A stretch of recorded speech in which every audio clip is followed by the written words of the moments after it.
Advaita Gadadhar Srivasadi Gaur Bhaktivinoda. I'm out in front of my house. It's a cloudy day, it's raining. Thought I'd come outside. Okay, so yesterday, that looks weird, right? Yesterday, we had a problem, as I couldn't read anything which you were writing. No. So, can some of you just write something so we can see? And if I can't see what you're writing, then the next solution is somebody figure it out. Somebody Google why and let me know. There's, it's like I'm in a certain mode. I'm in a certain mode here. Excuse me. Trying to find what mode I'm in. Whoops. That's not good. I'm in a certain mode, and I think I'm still in that mode, and I can't see your writing. So I'm going to hit a few buttons.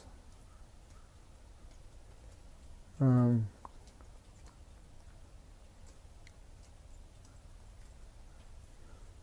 didn't work.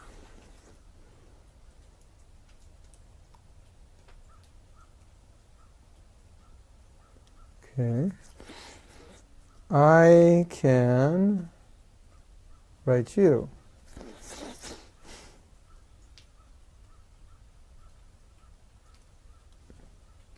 But it doesn't look like you can write me. Can somebody figure out how to change that? You know, electronics are very mystical. Either we accidentally hit some wrong button, or on its own it decides to do something crazy. And, you know, it's frustrating. I spent a lot of yesterday getting frustrated. Wow, look at that. We're changing colors. Now I'm hitting all the wrong buttons. I may end up looking like a monster pretty soon. Okay. Yeah. Now I've got this, wow, this bright colors mode on, and I don't know how to change it. Let's see. If I tried to do what I just did. I don't know. This is going to have to see me a bit orange. Okay. So, unfortunately, it looks like I cannot see your comments. So, there is an option that, God, this lighting's horrible. There's an option. Well, what's the option? One of you figures it out. Let me go get my phone. Somebody figures it out and is going to send me a Facebook message, and then I'm going to change it. So let me just go in and get my phone. And also, I guess if you have questions, you can send them on Facebook Messenger. And I would like to do something with the screen. It looks like it's too bright. I don't know. Hold on.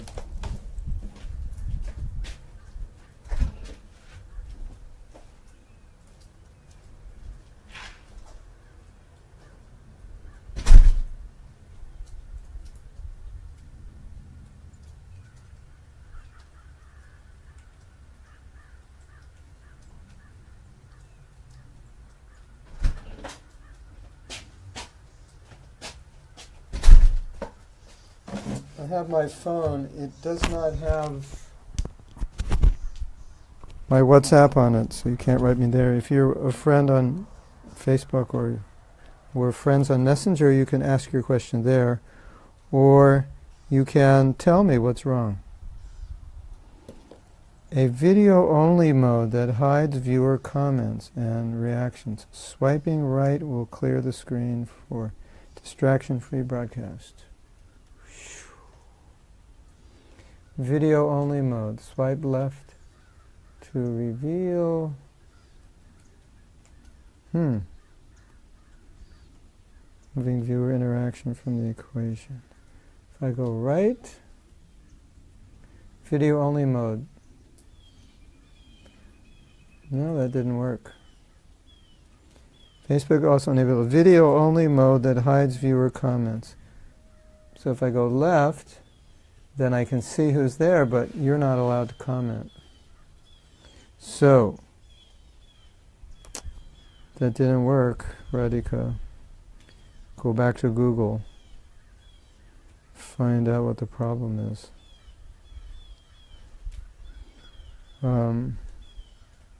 Yeah. Yeah. So if anyone can figure out what the problem is, or sometimes Jamuna, she actually goes on my Facebook page, and then I don't know what else to do. Anyway, so why don't we start? And if you have some burning question and I would appreciate it, because I'm not going to read today. I'm just going to kind of sum up what we've been talking about. Yeah, you're over there. I was thinking you're there. You're there. I see you. You're right there, yeah. So, I wanted to begin by discussing a point yesterday that maybe was misunderstood. And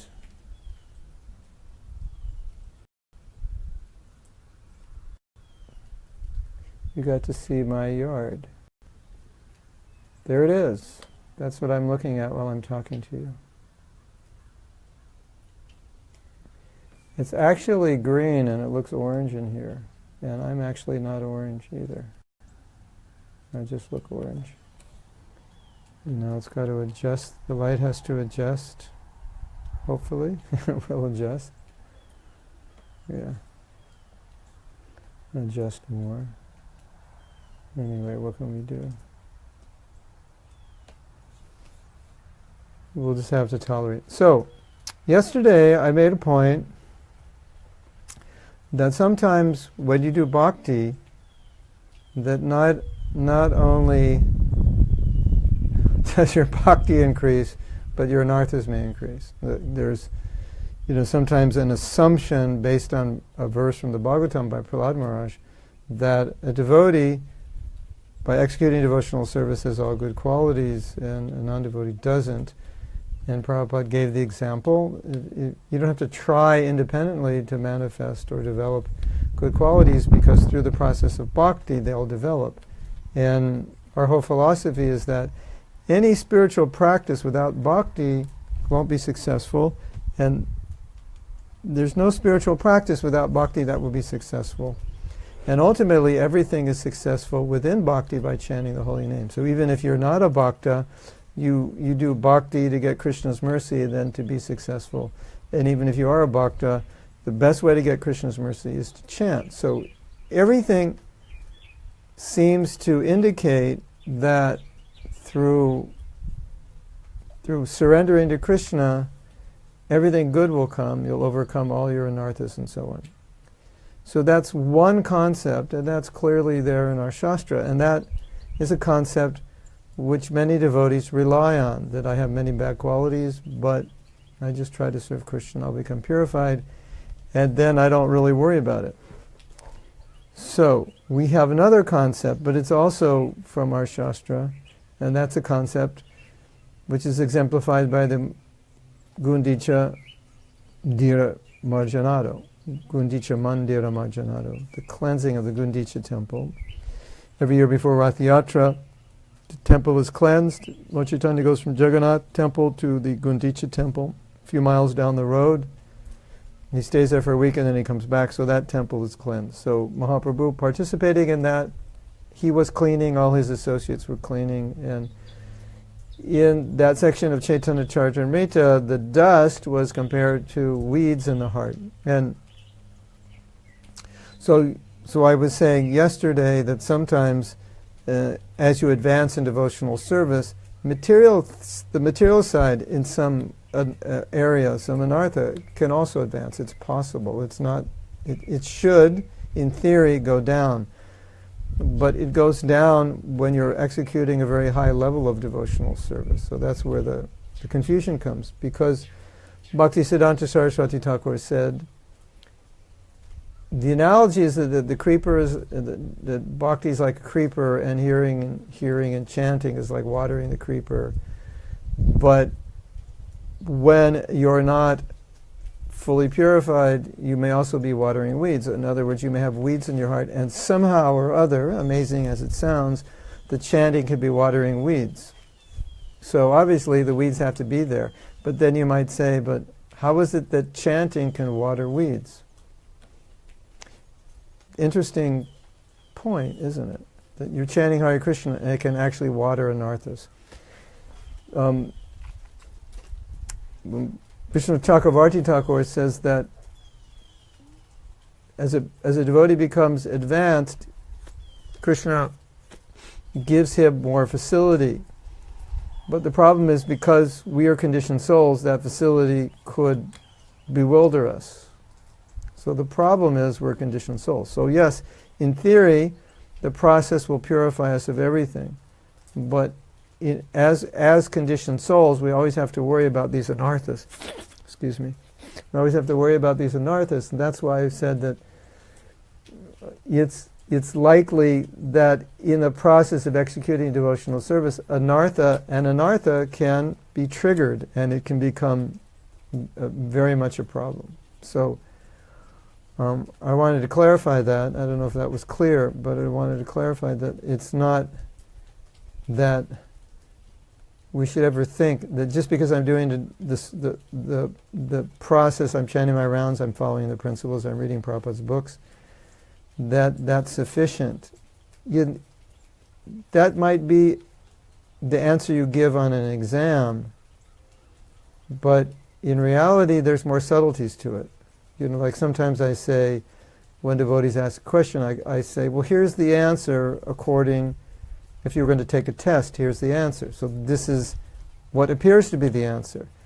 But let's actually look more deeply in the nuances to see if that answer is actually applicable in every situation.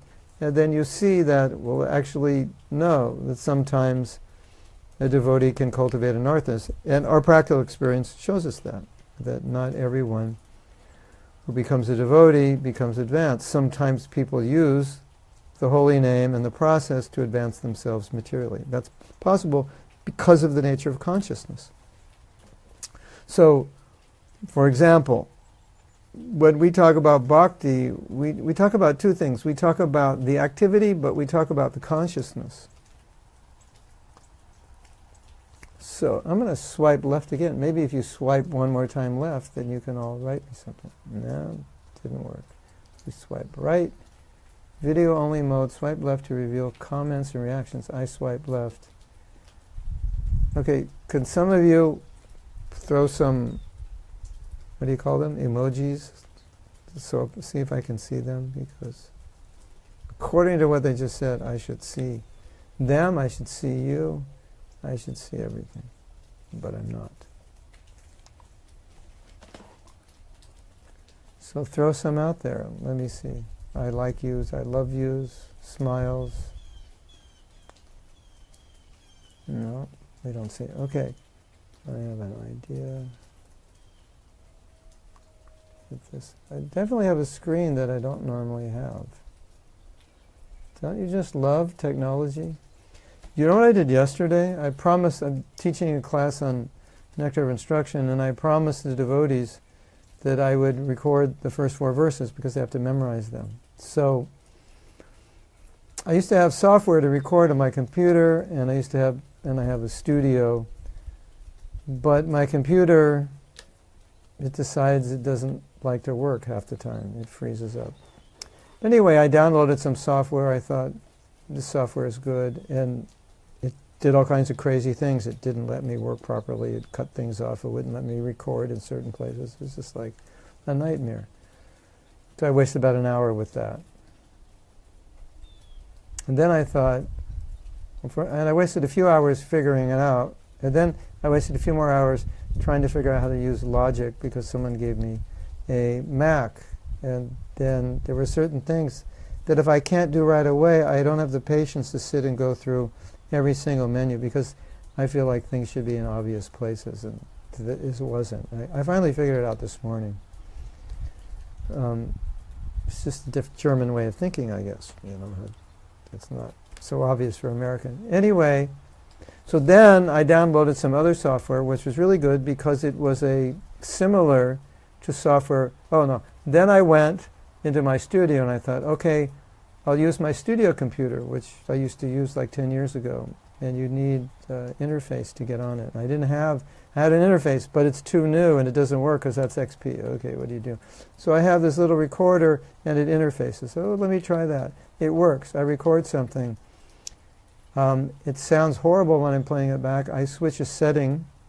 Now it won't play back at all. I can't record it all. Switch back the other setting. Won't play. Turned it off, turned it on, turned it off, turned it on like 6 times. Won't play, won't work. Okay, so that didn't work. So then I thought, okay, I'll download this other software, which is like that software because I know it. So I downloaded that. I thought, oh, okay, this works. Few weird things on it I couldn't figure out. It's a demo version, so maybe they do something, right? To just frustrate you to buy it. So then, I had to remember how to use the software, and although all I was doing was reading 4 verses, three times each 4 verses, and it ended up taking like forever, and editing it, and this, that, and the next thing, and then finally mixing it down. And then they don't let me do an MP3 file. I got it mixed to some WAV file, which is too big to put on the internet. And then I realized that when it's a demo version, they encode it, so we can't even get it to an MP3 file, and I have an editor that could do it. Anyway, long story short, I spent most of the afternoon, and one thing to another thing was not working. So just to let you know how much I like technology, and I think I hate it so much that my mind affects the machines, that they don't work. Or Krishna wanted me to use my MacBook Pro that someone gave me and figure out how to use that, which I did this morning, I think. So maybe that's the moral of the story. Don't use a PC. Yeah, that's probably the moral of the story. Okay, I was sidetracked there. So now we've been talking about a lot of issues, about lack of confidence, thinking oneself lowly, and so forth, and how that affects our bhakti. And we mentioned this other point, that sometimes you do bhakti, but in some areas you get worse. So, as I was saying, the Gundicha Marjanam is an example of that. And Lord Chaitanya is comparing all the dust they're collecting to the anarthas. Bhaktisiddhanta is saying, you water the weeds, so many anarthas grow. And what was his point? His point was that these anarthas are there long before we joined ISKCON, right? And so, somehow or other, whether we understand it or not, these anarthas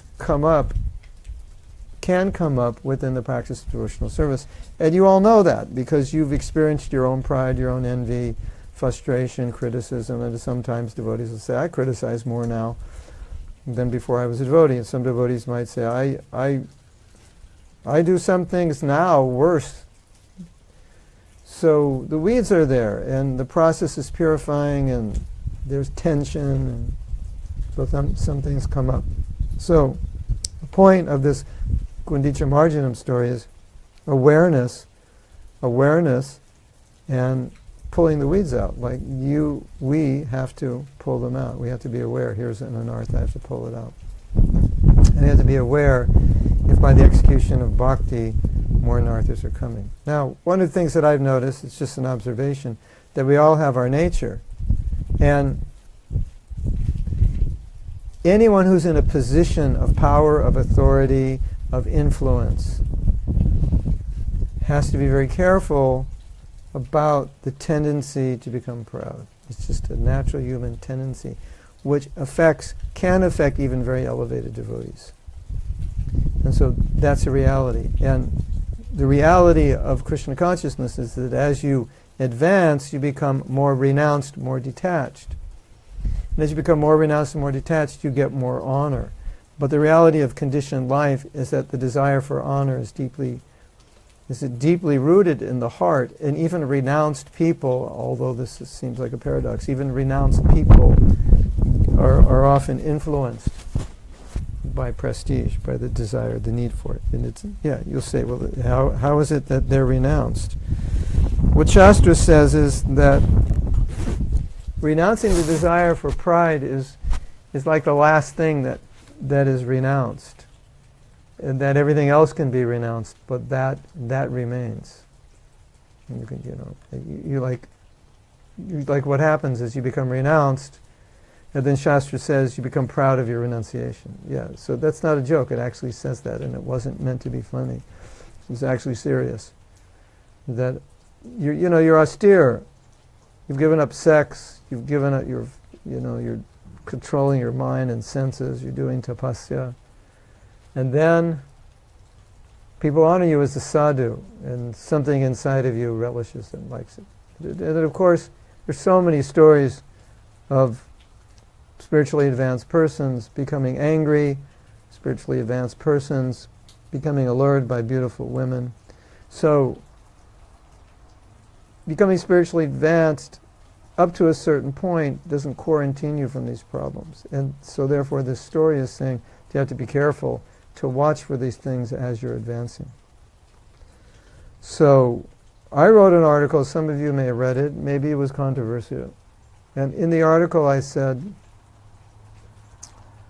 that sometimes when you become religious, you become worse, because you become self-righteous. And so the problem is, Shastra says, if you become a devotee, then you're the best of human beings. And even if you don't develop all the other 26 qualities, the fact that you're a devotee, that means you're glorious. And so then I could think that about myself. But actually, that's a philosophical point, and I'm not meant to think that way myself. That's an item of siddhanta or tattva, that no matter how many good qualities you have, if you don't surrender to Krishna, all your good qualities ultimately will only buy you another birth. And even though you haven't manifested all the good qualities, but if you surrender to Krishna, gradually you'll develop love of Krishna and develop all good qualities. So even if you don't have them now, that one good quality is better than all those other good qualities without the good quality of surrender. All right? So that's a siddhanta, it's a tattva. But if I see myself that way, then it becomes a problem. Say, well, I've surrendered to Krishna, so why worry? Everything's good. Shastra says that's the one main quality. You surrender to Krishna, so I don't worry about the other qualities. So we've talked about this before, and even though that's true, the problem is if you don't manifest those other good qualities, it affects your bhakti. So bhakti is a sadhana, it's a practice, and all those other qualities are the tools of the trade, so to speak.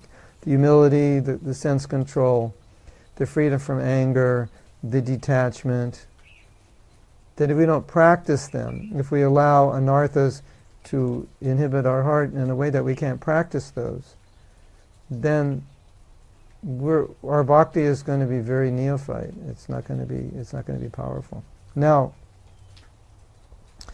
another problem that faces us is that we need to come to the stage of pure chanting, and you can't come to the stage of pure chanting if you're infested with anarthas. Now, a lot of devotees are kind of resigned to the reality that I'm just infested with anarthas. I have so many I can't count them, I can't keep track of them. Even my Excel database has exploded trying to keep track of them. So I've just given up, and I can't really chant good rounds. I never could, and it's not going to happen, and I'm just like, mercy, I'm just waiting for mercy, because what else can I do? That's not our philosophy, and that's not the way you should think. You can't neglect making the effort to elevate yourself. You can't neglect making the effort to avoid the 10 offenses. You can't neglect making the effort to serve, not to offend devotees, to the deity, defend the Dham. You have to avoid these things. You can't neglect finding your anarthas and working on them. You can't do these things and expect to come to any kind of state of Shuddha, pure chanting. And if you feel like this, I have so many anarthas and what's the use and I can't chant purely, that itself is an anartha. And that's a symptom of the fact that you're not trying to uproot these anarthas. It's the very, it's like saying, I have the disease, so I'm too weak to cure it. So the disease is the problem, so I just don't do anything. No, the fact that you would think that I can't chant purely, that is the disease. And so, yes, we have anarthas, we have so many things. And yes, these anarthas can be aroused even by bhakti if we're not careful. But you can do something about it. So, in spreading Krishna consciousness, in giving us this process, Prabhupada said many times, in many places, or the philosophy of Krishna consciousness, the way Prabhupada explained it to us, is that if you chant Hare Krishna and you avoid the offenses and you follow the practice of Krishna consciousness as it's outlined in our Shastra, if you do everything right, your relationship with Krishna in this life will awaken. You will understand who you are in Krishna Leela. Not John Smith, 25 years old, there's nothing to do with your Swarup Siddhi, your perfected spiritual body. Prabhupada said, right in the beginning of the movement, when he was here, he said, this process is meant to awaken your relationship with Krishna. When he said it's meant to awaken your relationship with Krishna, it wasn't a vague idea. He was specifically thinking that you will come to a stage when you will know who you are in Krishna Leela. You will know what is your service, what is your rasa, what is your position, your age, everything, all these things. You will, just like if I ask you, where do you live, who are you, what color is your skin, how old are you, what do you do, you can tell me. So in the spiritual world, that's also there. Who are you, who do you work under, what's your age? There your age never changes. What color are you, what dress do you wear, what's your mentality? All these, you have all these things. It's called Swarup Siddhi. So when Prabhupada said, Krishna consciousness will awaken your relationship with Krishna, that's what he was thinking. It wasn't some vague idea, like we talk about our relationship with Krishna, but our relationship with Krishna is very specific. It's in one of those rasas, and within those rasas it's very specific because there's so many categories within each rasa. There are different kinds of friends and different kinds of gopis, and so forth. So, when Lord Chaitanya came, he came to give Krishna consciousness in those four rasas in the mood of the residents of Vrindavan, following in the wake of the mood of the residents of Vrindavan. That's what he came to give. So Prabhupada, as a representative of Krishna, came to give that also, love of Krishna in the mood of the gopis. That's what he's trying to give us. That's what he came to give. When he came to America, believe it or not, that's what he was thinking he was giving, love of Krishna in the mood of the residents of Vrindavan. That's what he was giving to us. And that if we follow this process, we would develop that. We would become attached to Krishna. We would become more attached to Krishna than anything. We would become detached. Actually, one of the meanings of Diksha, initiation, is to become detached from everything. That's the definition. That's what happens at initiation. So Prabhupada was thinking, by giving us this process, giving us the holy name, we'd eventually become detached from everything and only attached to Krishna, which is the meaning of Diksha, attached to everything. You could say that happens at the stage of Ruchi. It's more formalized or established at the stage of Ruchi. But so, to think, well, I have all these anarthas, I can't chant, this and that, that's not what Prabhupada is trying to convince you of thinking. You can't, there's nowhere in our scriptures where you can substantiate that thinking. That's not what Prabhupada came to give you. It's not what he came to give me. Prabhupada came to give you love of Krishna in the mood of the residents of Braja. That's what he came to give. And so our service to him is to develop it. And if we make excuses, it's so hard to get up in the morning, and I haven't chanted good rounds in like 68 yugas, and who knows how many lifetimes I've been trying to be a devotee. That's not Prabhupada's mood. That's not the way he wants us to think. So, the holy name awakens our relationship with Krishna. That's our philosophy.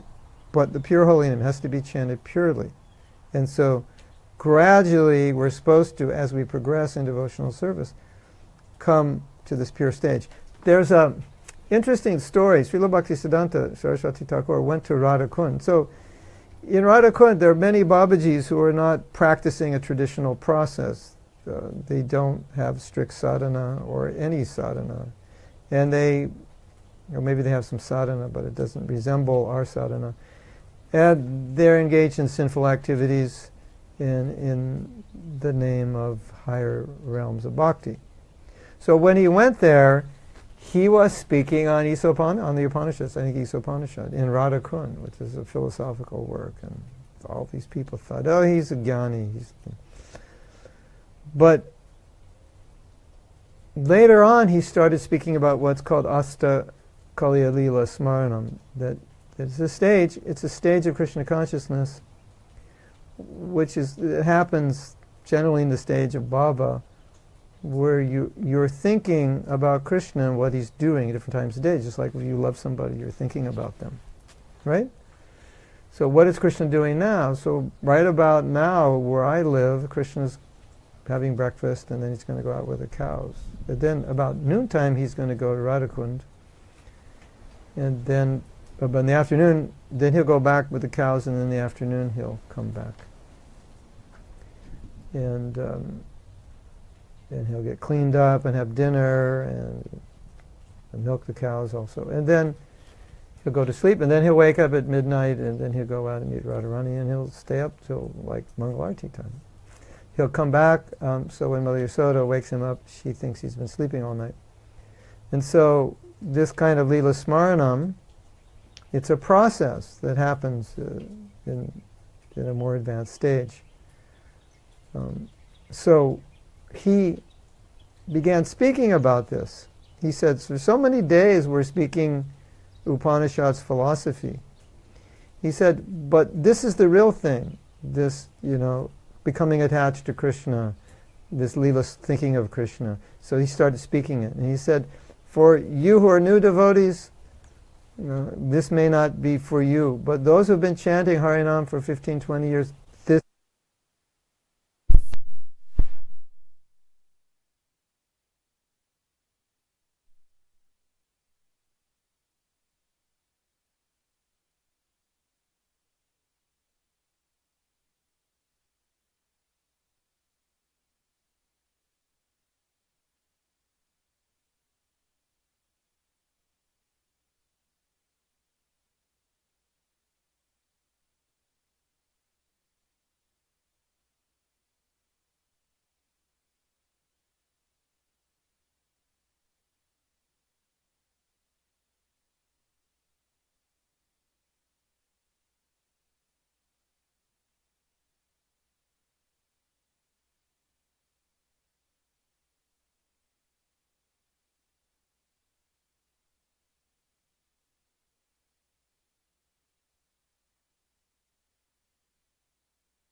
take this off. Now you can hear me, right? My recorder, I guess it's full. And we go out of the recorder. So, you can hear me now? I assume you can hear me. Maybe I said something Krishna didn't want you to hear.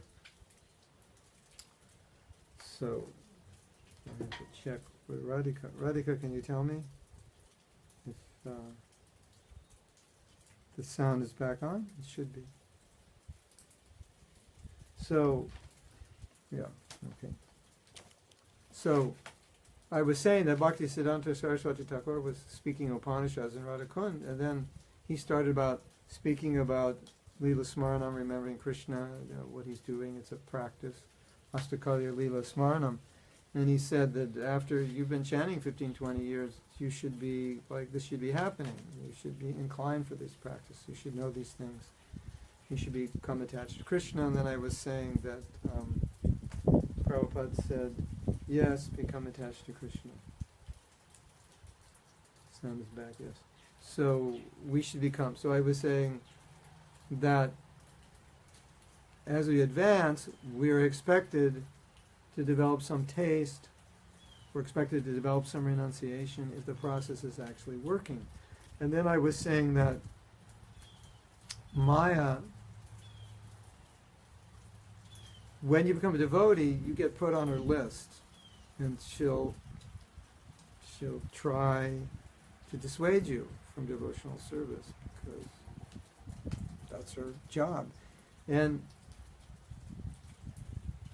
before you're a devotee, you don't have to go on her special list because she doesn't have to do anything. You're just messed up, basically. You're completely in ignorance.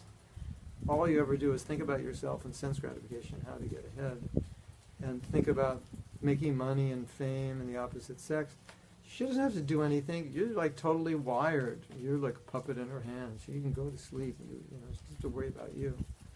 You're locked up in the prison cell of the modes of nature. But when you become devotee, you're an escaped convict. You're out of that prison, and now she's looking for you. What are you doing? Where are you?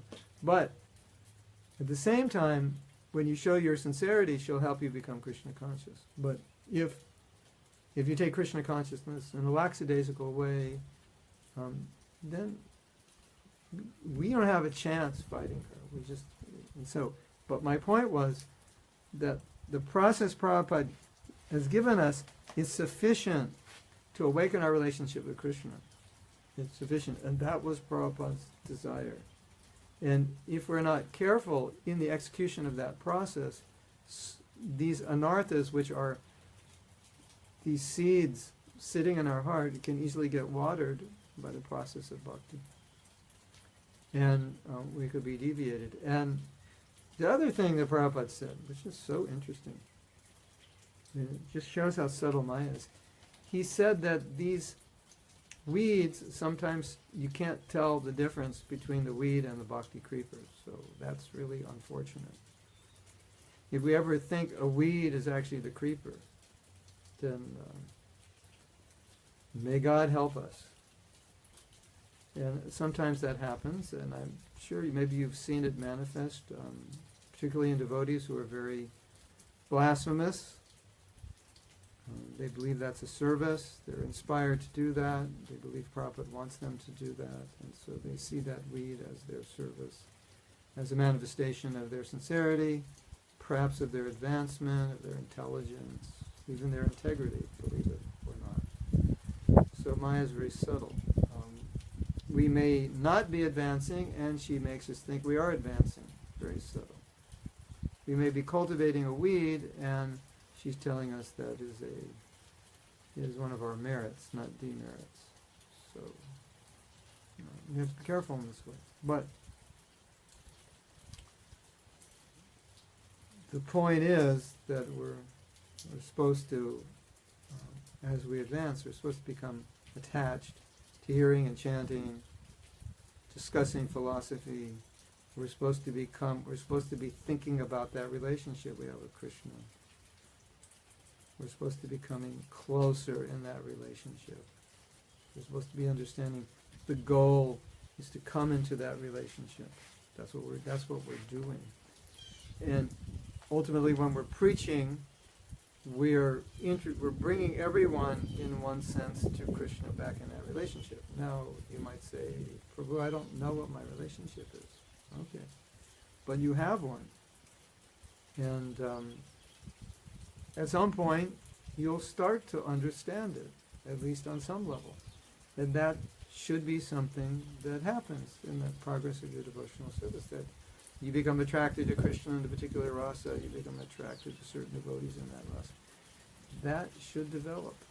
Now, you could say, I'm too fallen, this, that, and when it develops, it will develop. Yes, you can't force it, that's be artificial. It will develop. I think we should go inside, because, are you hearing all that wind and rain? Is that disturbing your bhakti? Is it? According to what I know, it probably is. So let's go inside. And you'll get to see my house. Of course, my family doesn't know I'm coming in. Hold on a second. It's becoming the exciting part of the class. Especially, excuse me, you get to see my shirt. It's too loud out there. We haven't had any rain here for a long time.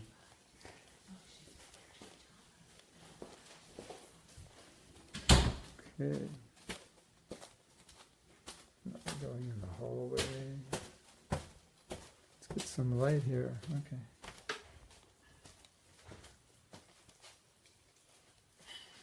Don't go anywhere.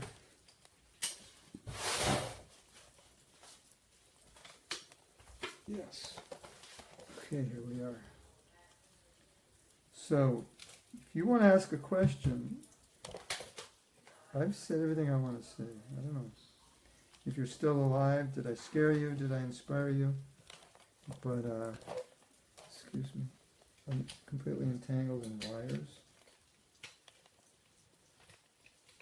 It's like I have some karma with wires lately. So many cables. My life has become full of cables. As I try to record this audio and video, and I think my sound card just collapsed too much on it. Yeah, so if you are putting questions up, can you see the questions yourself? Because if you can see the questions, then Guru Nishta can just write me the questions. She can send them to me. And we can see them. Because I think we should have some discussion. It wasn't exactly, it was a takeoff on the self-esteem class. Because we talked about pride and I wanted to get it a little more philosophical. Because only psychology, it's good, but we need more. So, okay, I'm looking. Okay.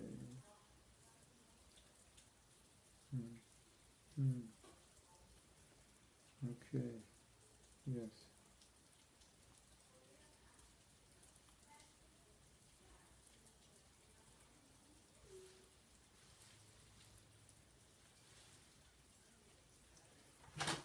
All right.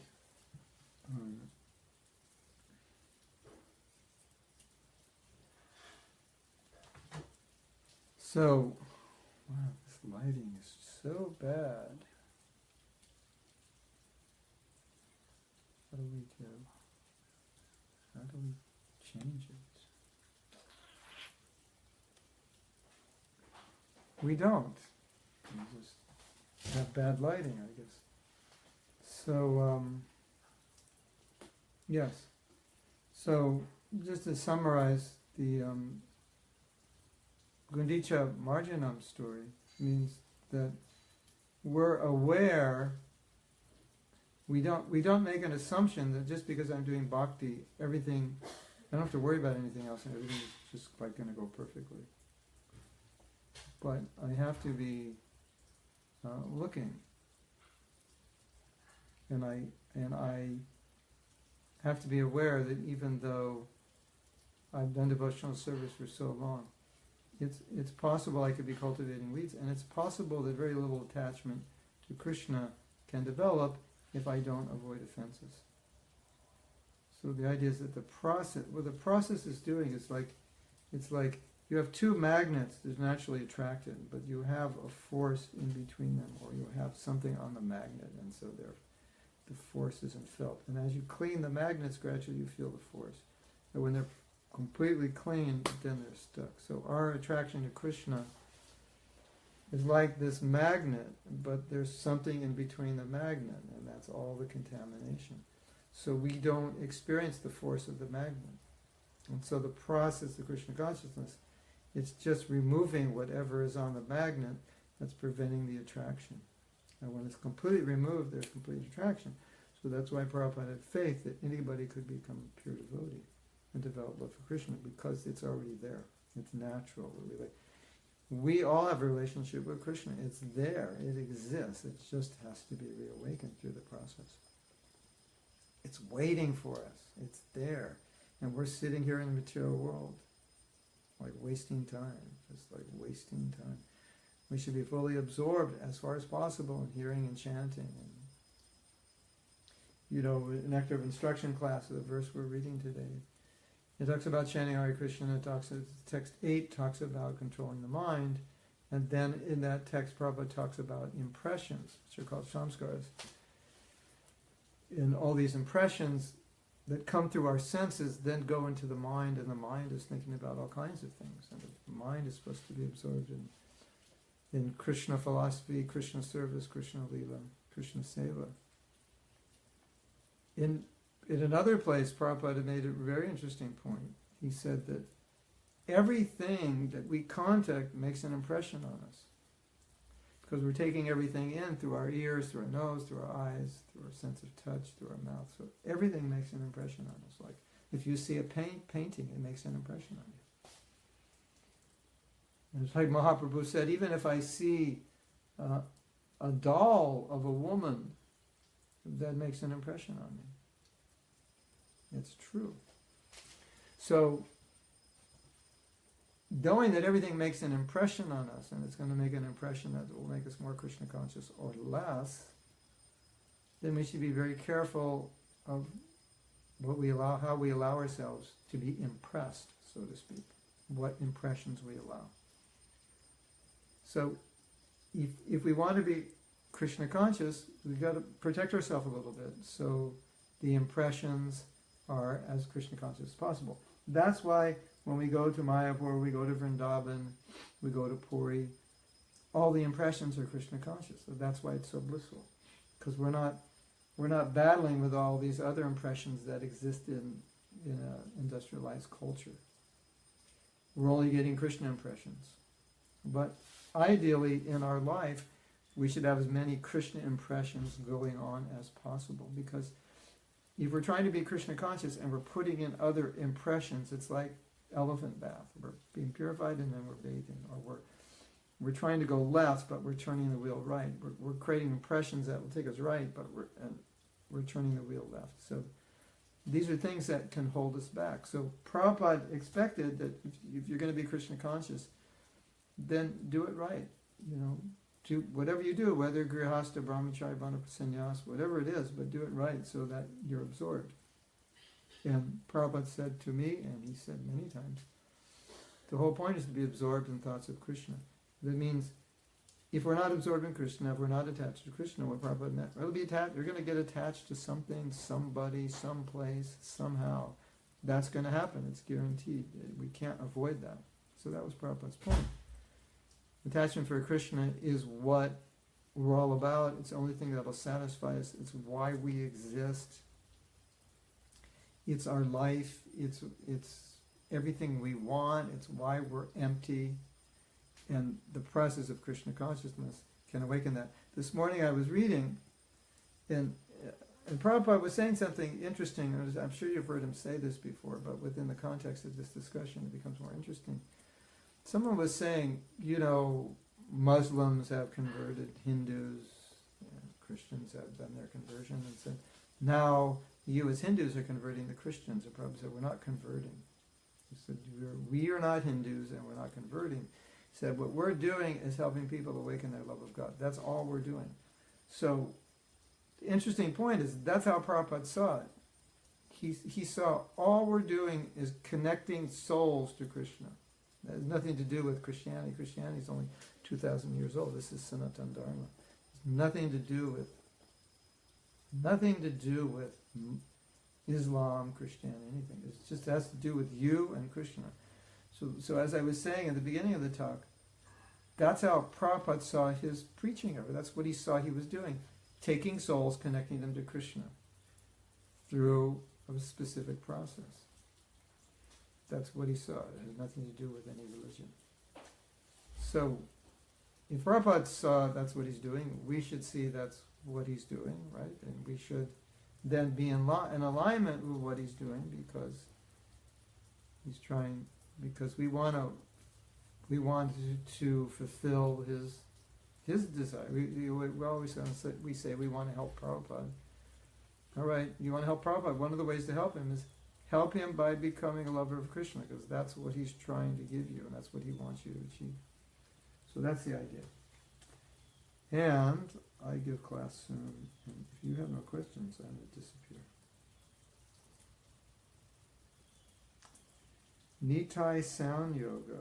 Oh my God, what's the world coming to? Hare Krishna. I get these videos of these really beautiful girls saying, chant Nitai, Nitai. And attract a lot of guys by their mercy, right? How detrimental is it to watch movies? Depends what movies you're watching and why you're watching them. Everything in the movie is going to make an impression on you.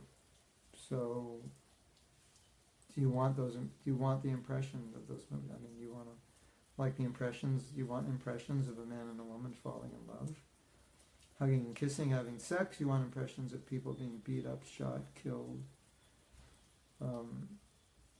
You want impressions of people retaliating one another, destroying one another. That's what goes on in a lot of movies.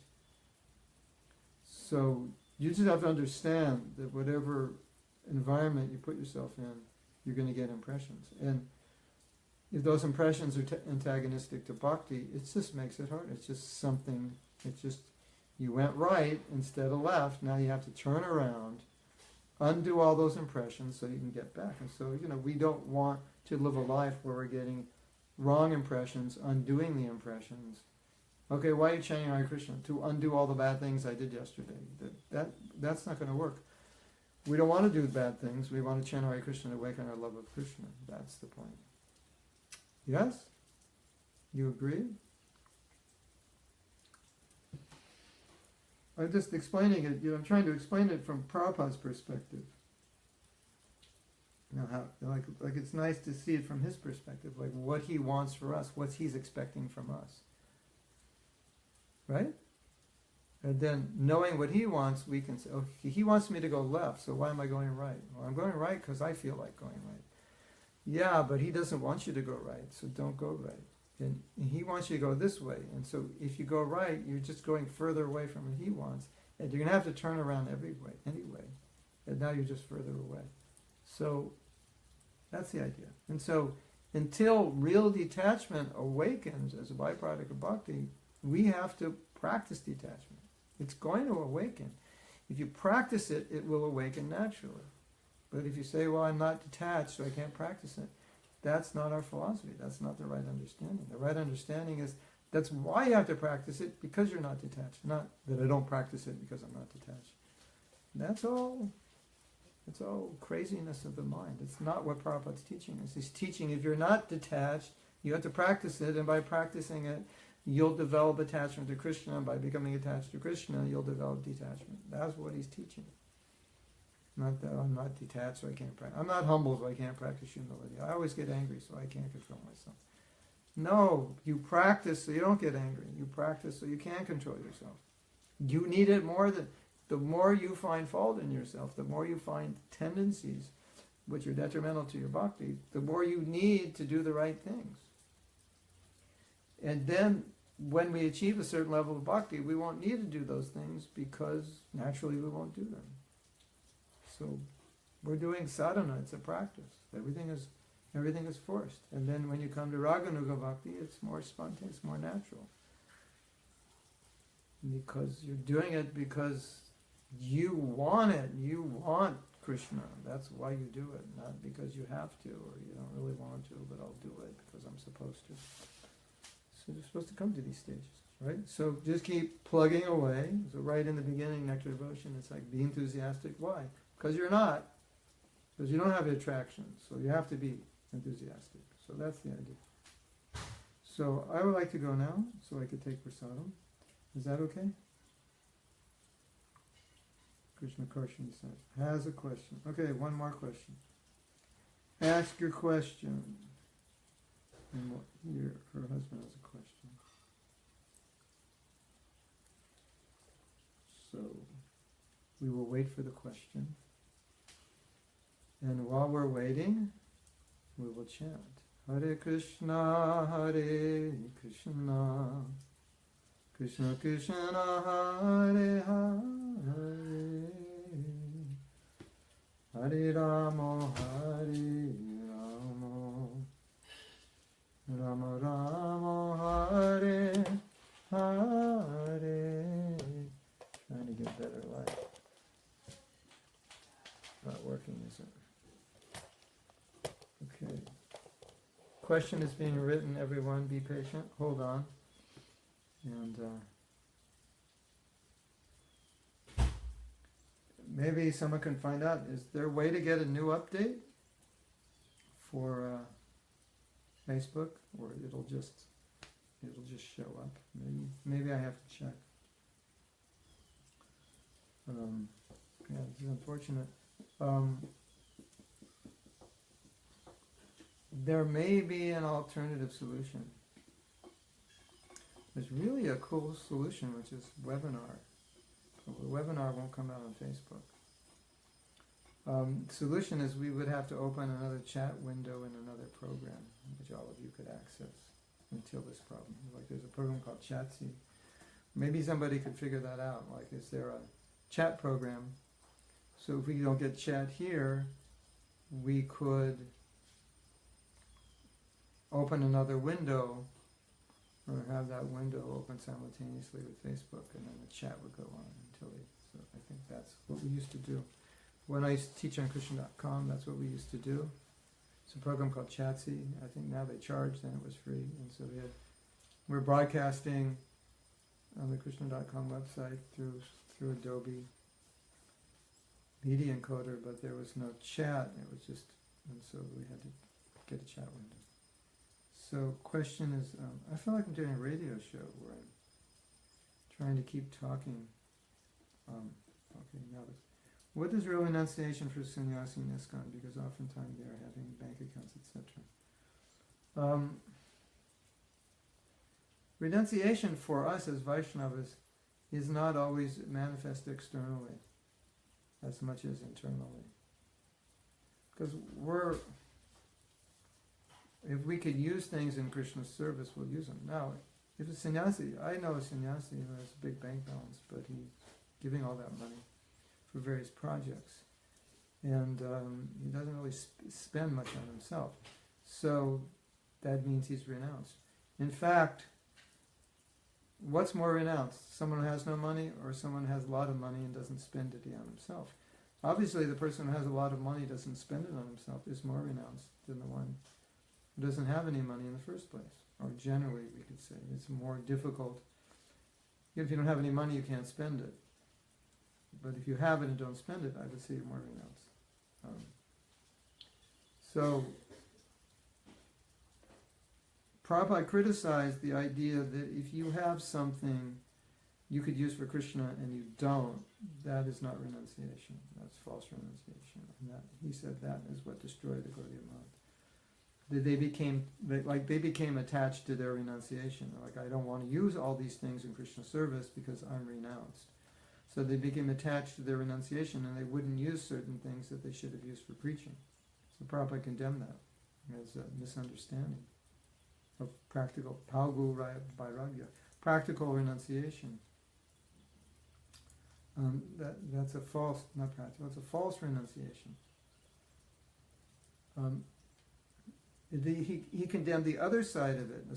So I'm collecting a big bank balance in the name of preaching. Well, but I spend it on a Mercedes and whatever. So that's not necessary for preaching. At least for a sannyasi, anyway. So Prabhupada condemned that you're using preaching to validate or rationalize or cover up your sense gratification. So he said both faults are there. You don't use it when you should, or you use it, but you use it in the name of bhakti, but it's really for your sense gratification. So real renunciation is neither one of those. So renunciation for a sannyasi, everything used for Krishna, all for Krishna, nothing for me. But still, externally, generally, sannyasi will live quite simply. And that, I don't want to say that when we say it's an internal thing, there's no external manifestation. Yeah, that generally a sannyasi will live simply and specifically dedicate himself to preaching and taking up responsibilities in the Krishna consciousness movement. So that's a huge austerity, all kinds of renunciation. And so sometimes when the sannyasis do these things, they attract followers and the followers give them things. But generally they only have what they need and use what they need, and they're not extravagant. And if they become extravagant, yes, it's a problem. If they overeat, oversleep, too much association with women, spend money on sense gratification and so forth, then yeah, that's not good. That's grihastha life is more in that line. But even as grihasthas, we should be somewhat renounced.